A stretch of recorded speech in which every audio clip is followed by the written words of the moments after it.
ಸಾಯಿರಾಮ್. ಬಾಬಾ ಹೇಳ್ತಾ ಇದ್ದಾರೆ, ಮಗು ಶುಭೋದಯ. ಇಂದು ನೀನು ಮಾಡುವಂಥ ಪ್ರತಿಯೊಂದು ಕೆಲಸದಲ್ಲಿ ನಾನಿದ್ದೇ ಇರುತ್ತೇನೆ. ಹೌದು ಕಂದ, ನಾನು ಇದ್ದೇ ಇರುತ್ತೇನೆ.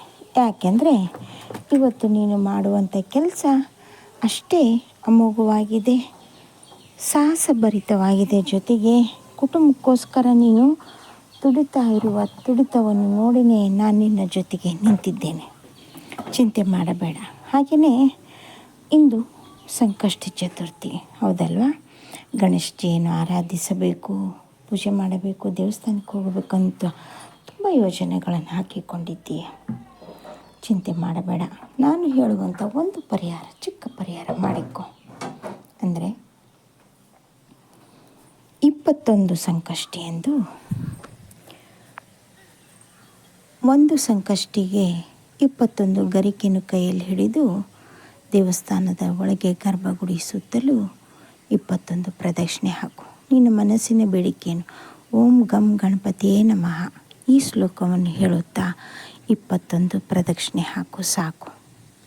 ಇಷ್ಟೇ ಮಾಡು. ಆದರೆ 21 ಸಂಕಷ್ಟಿ ಮಾಡು. ಹಾಗೆಯೇ ಪ್ರತಿ ಸಲನೂ ದೇವಸ್ಥಾನ ಬೇರೆ ಬೇರೆ ಆಗಿರಲಿ, ಒಂದೇ ದೇವಸ್ಥಾನಕ್ಕೆ 21 ತಿಂಗಳು ಹೋಗೋದಲ್ಲ, ಬೇರೆ ಬೇರೆ ದೇವಸ್ಥಾನಕ್ಕೇ ಹೋಗಬೇಕು. 21 ಗಣೇಶಜಿಯನ್ನು ನೋಡಿಕೊಂಡು ಈ ವ್ರತವನ್ನು ಕೈಗೊಳ್ಳು. ಹಿಡಿದಂಥ ಕೆಲಸ ಆಗುತ್ತದೆ. ಹಾಗೆಯೇ ನಿನಗೆ ಬಂದಂಥ ದೃಷ್ಟಿ ದೋಷ, ಕೆಲಸದಲ್ಲಿ ಅಡೆತಡೆ, ಯಾವ ವಿಘ್ನವೂ ಇಲ್ಲದಂತೆ ನೆಮ್ಮದಿ ಜೀವನ ಮಾಡಬಹುದು. ಮಾಡಿ ನೋಡು, ತುಂಬ ಒಳ್ಳೆಯದಾಗುತ್ತದೆ. 21 ಮಾಡುವವರಿಗೂ ತುಂಬ ಕಷ್ಟ ಬರುತ್ತದೆ ಕಂದ, ಇದನ್ನು ಹೇಳುತ್ತೇನೆ. ಅಷ್ಟು ಸುಲಭವಾಗಿ 21 ಸಂಕಷ್ಟಿ ವ್ರತವನ್ನು ಮುಗಿಸಲು ಸಾಧ್ಯವಿಲ್ಲ.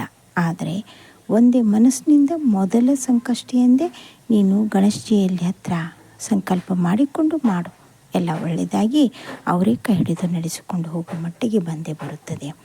ಗಣೇಶಜಿಯ ಸ್ವರೂಪದಲ್ಲೇ ನಾನು ನಿನಗೆ ಬಂದು ಕೈ ಹಿಡಿಯುತ್ತೇನೆ. ಚಿಂತೆ ಮಾಡಬೇಡ. ಹಾಗೆಯೇ ಮುಂಬರುವ ನವರಾತ್ರಿ ಹಬ್ಬದಲ್ಲಿ ಏನೇನು ತಯಾರಿ ಬೇಕು ಮಾಡಿಕೊಳ್ತಾ ಇದ್ದೆ, ಮನಸಾರೆ ಮಾಡು. ಹಾಗೆಯೇ ಶ್ರಾದ್ದ ಕರ್ಮಗಳನ್ನು ಮಾಡಬೇಕೆಂದಿದ್ದೀಯ, ಮನಸಾರೆ ಮಾಡು. ನೀನು ಮಾಡುವಂಥ ಈ ಸೇವೆ ನಿನ್ನ ಇಡೀ ಕುಟುಂಬವನ್ನೇ ಕಾಪಾಡುತ್ತದೆ. ಚಿಂತೆ ಮಾಡಬೇಡ. ಎಲ್ಲವೂ ಒಳ್ಳೆಯ ರೀತಿಯಿಂದಲೇ ಆಗ್ತಾಯಿದೆ, ಒಳ್ಳೆಯದೇ ಆಗ್ತಾಯಿದೆ. ಮುಂಬರುವ ದಿನಗಳು ಕೂಡ ಒಳ್ಳೆಯದೇ ಇದೆ. ಈಗ ನಿನಗೆ ರಾಜಯೋಗ ಪ್ರಾರಂಭವಾಗಿದೆ ಕಂದ, ಚಿಂತೆ ಮಾಡಬೇಡ. ಹಿಂದೆ ತಿರುಗಿ ನೋಡುವಂಥ ಅವಕಾಶ ಇಲ್ಲ. ಇಷ್ಟು ದಿನ ಯಾರ ಹತ್ರ ನಿನ್ನ ಅವಮಾನ ಆಯಿತೋ, ಯಾರ ಹತ್ರ ನಿನ್ನ ಗೋಗರಿತಾ ಇದೆಯೋ, ಯಾರು ನಿನಗೆ ಅವಮಾನ ಮಾಡಿ ಕೀಳಾಗಿ ನೋಡಿಕೊಂಡ್ರು, ಅವರ ಎದುರಿಗೆ ಎದ್ದು ನಿಲ್ಲುವಂಥ ಅವಕಾಶಗಳು ತನ್ನಿಂದ ತಾನೇ ಬರ್ತಾ ಇವೆ. ಚಿಂತೆ ಮಾಡಬೇಡ. ಎಲ್ಲವೂ ಆ ದೇವಿಯ ಆಶೀರ್ವಾದದಿಂದ ಇಂದು ಸುಖದಿಂದ ಇದ್ದೀಯ, ಮುಂದೆನೂ ನೆಮ್ಮದಿಯಿಂದ ಇರುತ್ತೀಯ ಕಂದ. ಆದರೆ ನಿಂದು ಒಂದೇ ಒಂದು ಕೋರಿಕೆ, ಆ ಕೋರಿಕೆ ನಾನು ಈಡೇರಿಸುತ್ತೇನೆ. ಸಮಯ ಬೇಕು ಅಷ್ಟೇ. ಸಮಯಕ್ಕೆ ಸ್ವಲ್ಪ ಸಮಯ ಕೊಡು. ಚಿಂತೆ ಮಾಡುವಂಥ ಅವಶ್ಯಕತೆ ಇಲ್ಲ. ಇಂದು ನೀನು ಎಲ್ಲೂ ಹೋಗ್ತಾ ಇದ್ದೀಯ, ಹೋಗಿ ಬಾ. ಆ ಕೆಲಸ ಸಂಪೂರ್ಣ ಮಾಡು. ತಂದೆ ತಾಯಿ ಆಶೀರ್ವಾದ ತೆಗೆದುಕೋ, ಒಳ್ಳೆಯದಾಗುತ್ತದೆ.